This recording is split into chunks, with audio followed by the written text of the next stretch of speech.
Julia Kai-Taylor, who's going to tell us about digital nomadary.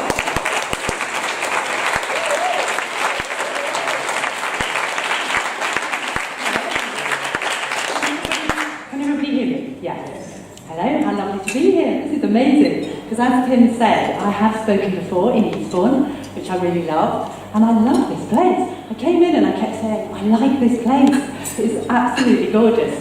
Digital nomadary. Actually, 2 days ago, Tim said to me, what are you talking about? Is it digital nomadary? And I said, oh, that'll do. Yes, let's call it that. Because I discovered the other day there is a name for my lifestyle, which is being a digital nomad. And it's kind of got a trendy name now, but essentially my lifestyle is that I own only what I can carry on my back. So I have a rucksack which I have about 10 kilos of possessions in, and I live wherever I am, which is Bexhill for the last 4 days, which is very lovely. I haven't been to Bexhill before to live, but I've been living in Bexhill since Saturday actually, and also that I can continue to earn my living digitally, which is with the aid of technology. So that was the definition. I looked up on Google the definition of a digital nomad, which was essentially you're location independent and you can support yourself with technology and you can travel the world and still have your career. And I thought, oh, that's me. I'm a digital nomad. How exciting. So when Tim said, what would you like to talk about? I said, oh, I'll talk about being a digital nomad. And the thing is that it is exactly about living where I am. So as I said, it's been Bexhill since Saturday. It also means that I came here because on Saturday, I went to my friend Jane, who's an amazing artist, go to her show in Seaford. I went to her show, and that's why I'm also in this area. And of course I needed a dress. So a digital nomad, having only 10 kilos, I tend to buy clothes, wear them for a little bit, wear them to everything I go to for about a week. Then I have to kind of shed them. And because you can't fit a lot when you need a computer in your bag, and I don't wear shoes, I don't own shoes, so that's another thing. But, so, another 15 minutes. I have to be careful of my time because there's a lot. So really, I thought I'd tell you about how this occurred. Because I've always been known as a free spirit. As a child, people would call me naughty, perhaps, but again, the kind of label free spirit was there. Because as a little girl, if we went on a family walk, I wanted to go on my own walk. So I would be miles up the road, and the family would be trying to pull me back. And also, if we went on school outings, you know, that I remember us going to look at the flora and fauna in a museum in the pond. But no, there was a tree, and I liked the tree. So I went up the top of the tree and got stuck, and then the whole class had to be brought back because Julia had done something naughty again. So it was sort of in my essence, this need for adventure, and this need to find out the road less travelled. And then, I've always liked to run as well, that's another thing. So at the age of 15, I can remember that I decided to join an athletics club because I wanted to run for England. And in joining this club, I realised that this quest for freedom was something that wasn't just a quest for freedom and trying to find out, you know, what was around the next corner, but it was actually a quest to find out how to be free within myself. And at the age of 16, I remember reading the book Jonathan Livingston Seagull, which is about a seagull that wants to be free, and that is a quest to fly, to do amazing things, to stretch to the highest possible speeds and the highest possible achievement, and to be free. And in reading this book, it resonated with me. I wanted to be the best runner in the whole world. I wanted to see what I could do. But I also wanted to have a freedom, and a freedom within myself. And I remember reading a quote that really spoke to me that said, your whole body, from wingtip to wingtip, because you're a seagull, is nothing more than thought itself in a form you can see. If you break the chains of your thought, you break the chains of your body too. And I was like, that's it. I can strive to be the best runner in the whole world, but I want to learn how to be free, and how to stay in the step, and how to really know how to let the next step take care of itself. And I also read another quote in that book, which was Jonathan Livingston Seagull is teaching Fletchgull how to fly.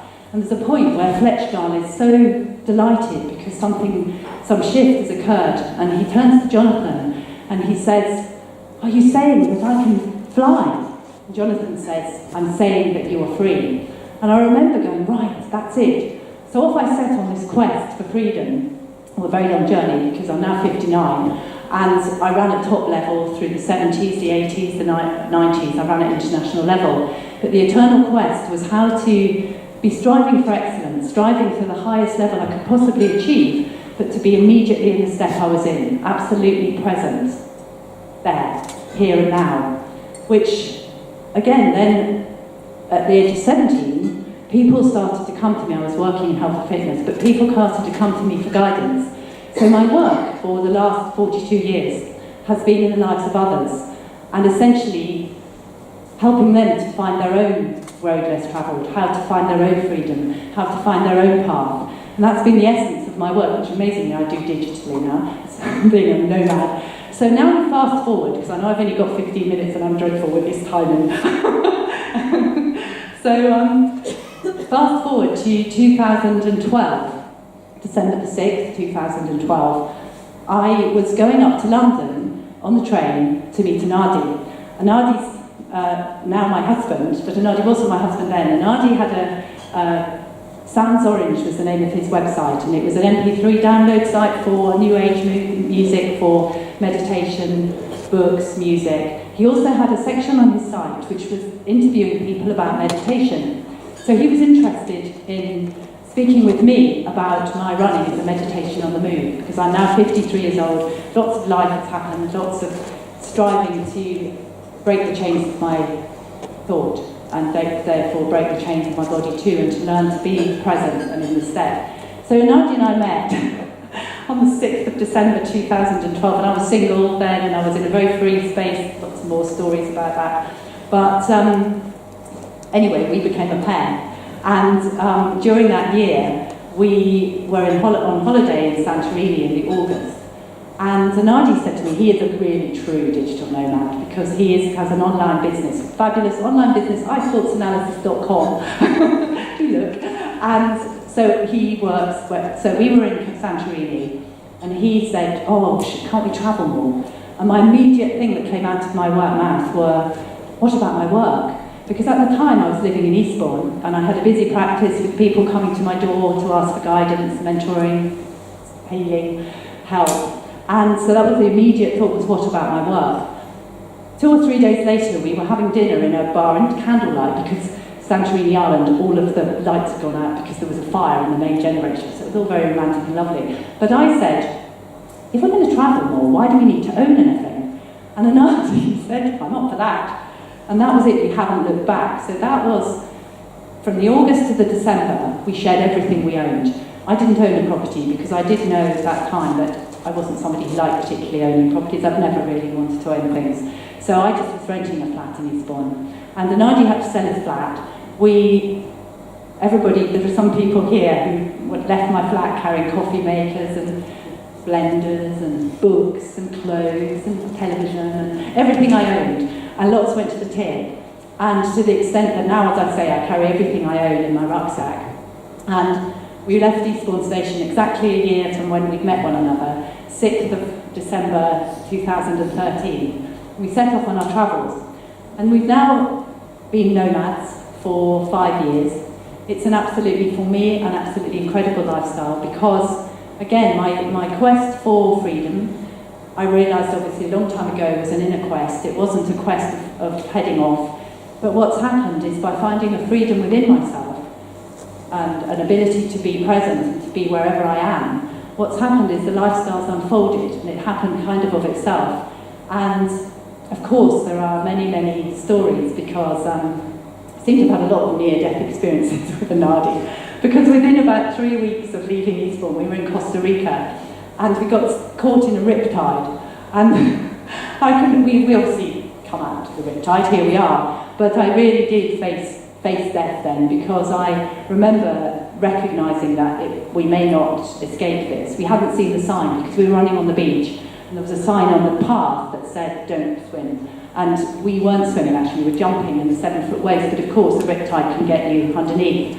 And I remember my dying thought was, oh no, it's 22nd of December, oh no, I've spoiled my family's Christmas. because I've just gone off of this mad nomad. My father used to worry that, what's Julia going to do next? Anyway, emerged from that. A few months later, we were in St. Lucia, and then we woke up at 5 in the morning and there was an earthquake occurring. And I realised I didn't want to die naked, because Nadi was getting underneath doors and frames and things, because he knew you were meant to do that. And I was trying to get out of the building. No, don't you have to get out? But I was naked because it was 5 in the morning, I was in bed. So I was whipping on pants and a vest and going, I don't. So I found out in that experience I didn't want to die naked. Another time we were in the mountains of Morocco, and we'd gone for a 3-hour run. We'd got on the map, we know where we're going. We got so lost. We got absolutely lost. We were 13 hours. They thought we were dead, a mad English couple. And at one point we were up on some scree bit, 3,000 metres up, and I had literally panicked, and I was like, right, I know now, this is, again, all of these challenges to stay completely present. So I'd squatted down on the shady bit, and I'd said to Nadi, don't worry, I'll get my act together, just give me a little bit of time. And a goat herd, suddenly had seen these mad English people not wearing any clothes, very odd in the Atlas Mountains, and he'd leapt across the mountains in his long robes and with his staff, and he scooped me up. He kind of just scooped me up, and I had to completely surrender, and he jumped me down the mountain, and it was like flying, and I had to completely trust this man, and trust that I would be in his safe hands. Another thing that happened was we got married on our own in St. Lucia. We could still have the party, so that will happen at some point. What other things? Oh, Nadi trod on a viper. We were in, where were we then? We were in Thailand, and we were going along a dark path, and I saw this viper, and I went, and leapt back, which did mean Nadi was just putting his flip-flop down, trod on the snake, luckily leapt back. It did its rising up thing to bite, and then decided not to, and went away. I got bitten by a spider. Very odd. My arm was doing very, very, very odd things. And Nadi was going, it's fine, this is in Thailand too. It's fine, no, it'll get better. And it was getting rings and bigger and odd. And so eventually I went to the pharmacist, and they were very worried, because it wasn't all right, at all. And so those are all the sort of, I'm telling you the drama things. But we've also, I remember in Costa Rica actually, and Nadi needed internet very much. He had to get a bit of, software done and all those things that computery people have to do. And the only place you could find internet was on a step in a tropical storm. And I remember sitting in the dark with this rain coming down and Nadi programming. And it has lent itself, because it's been uncertain. It's lent itself to being exactly where I am. And this year, I also ran across Spain, from the north of Spain, ran right down to the south in my bare feet, because I like to be barefoot. I'm a barefoot runner, so I've got so many 15 minutes.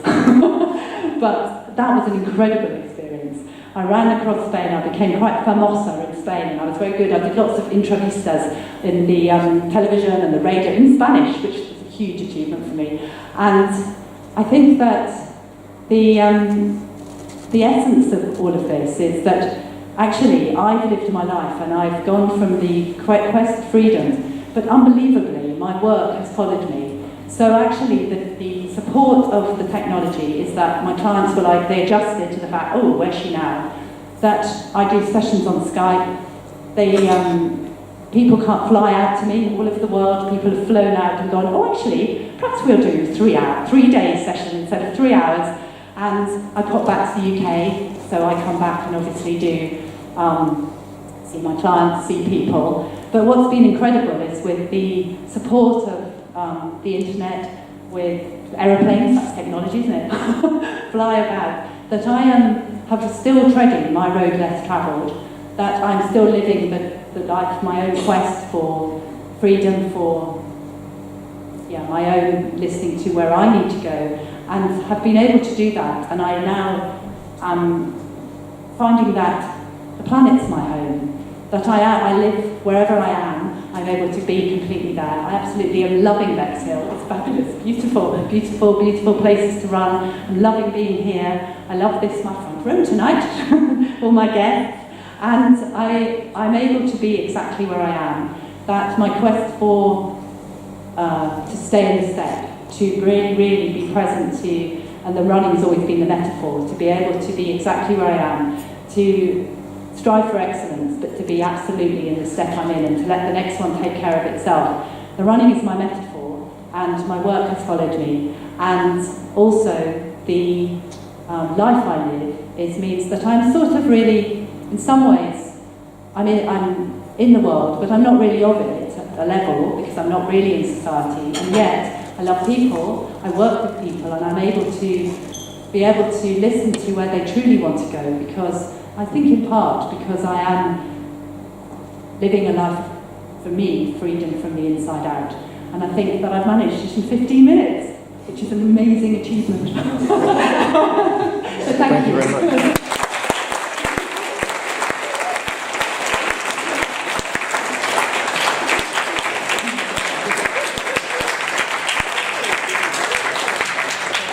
I think that was bang on 15 minutes. So at this stage, we throw it open for questions. So does anybody have any questions for Julia? Anybody want to give up their possessions immediately? Yes. And hang on, excellent. These shoes have... Oh.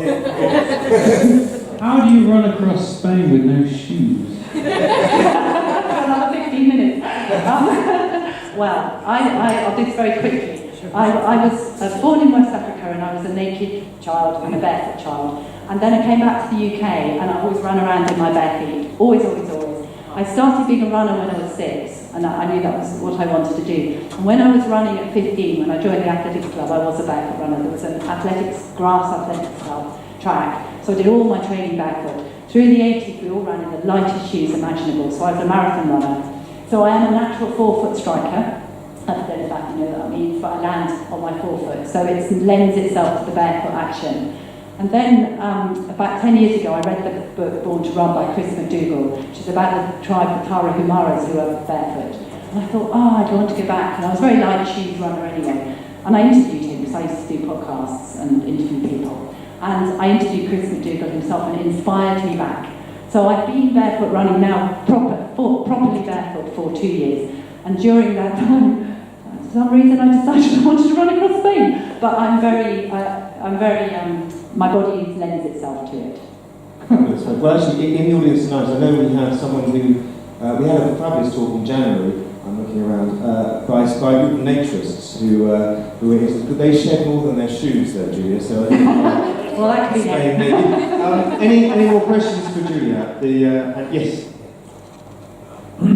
Where do you get your bank statements sent to? Well, actually, that's a really good question, because if you're a nomad, and I'm still a British citizen, and I feel you have to have an address to bank, and to have a driving licence, pay tax and all of those, and I still have an English bank account, British bank account, so you have to have an address. So I have an address at Gatwick. There's the Beehive, it's Auriga Management, so you have an actual address, so they're a group of offices. I also hire an office there occasionally for clients to come and see me. So that, yeah, you have to have an address. And then, I don't tell many people, because I don't bang. Good question. Any other questions for Julia? Anybody here? No? Over here. Is there someone? Any other questions? No? Here? Sorry, I saw a hand, but then it was taken down. Oh, sorry.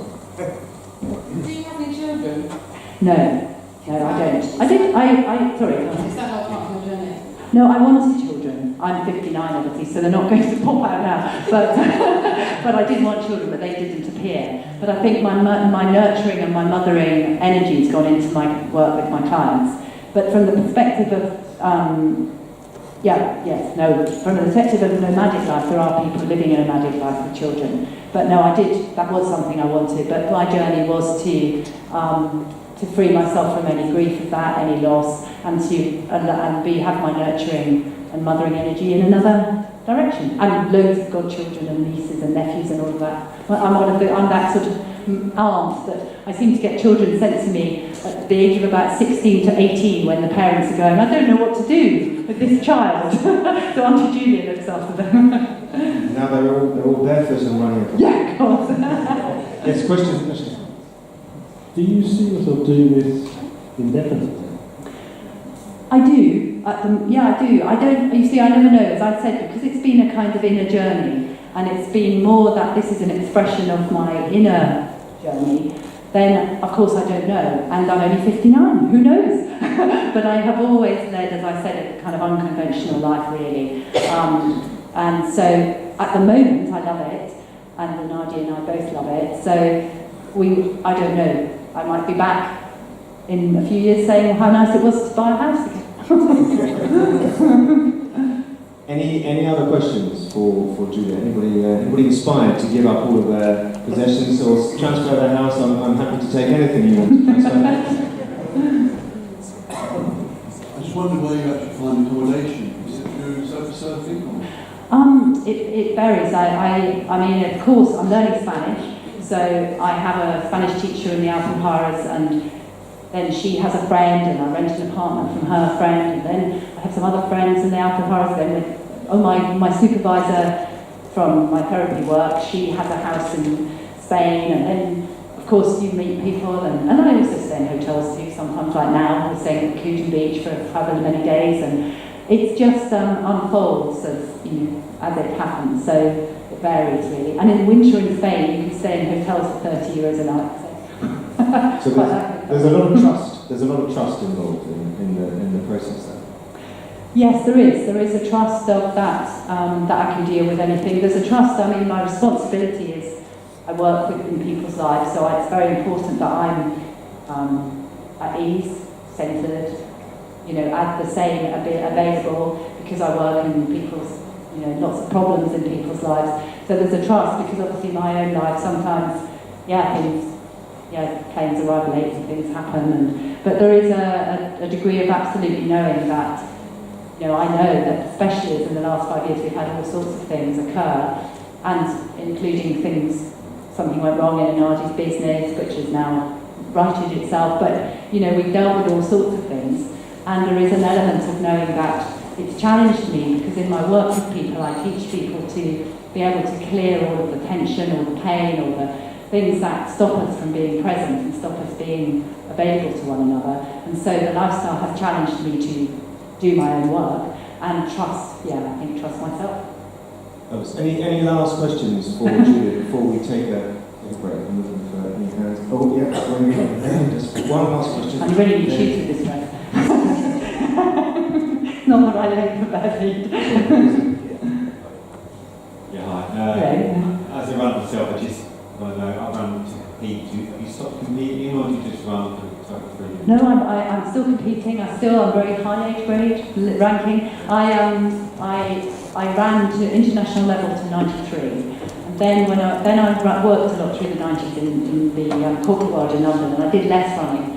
And then when I was in my middle 40s, so when I was 45, and when I was 40, I thought, right, I'd like to start again. So I was the top fastest runner in Sussex outright from 2 miles to marathon when I was 45, and then now I'm looking forward to being 60. Can't wait. No new age group, but running across Spain with my bare feet slowed me. So last week, and it took me 4 months to recover. So I started to kind of train again 3 weeks ago, and then last week I ran a park run, and I'm a very good coach too. And I thought, I reckon I could do 22 and a half, because I've lost some pace because I was faster, and I did 22:31. So now I'm more keen to go under 22:30 on Saturday. So now I'm very keen, still in me. The difference is, I love, all my life, I've tried to love to try and run fast. And obviously I'm faster, slower. But I really love trying to run fast. But now I love trying to run fast with no attachment to the outcome. But I looked up all the world records for over 60s. So it's still the same essence, but with freedom. Fantastic. Right, well in that case, I'm going to end it there. Can we thank Julia Kai-Taylor?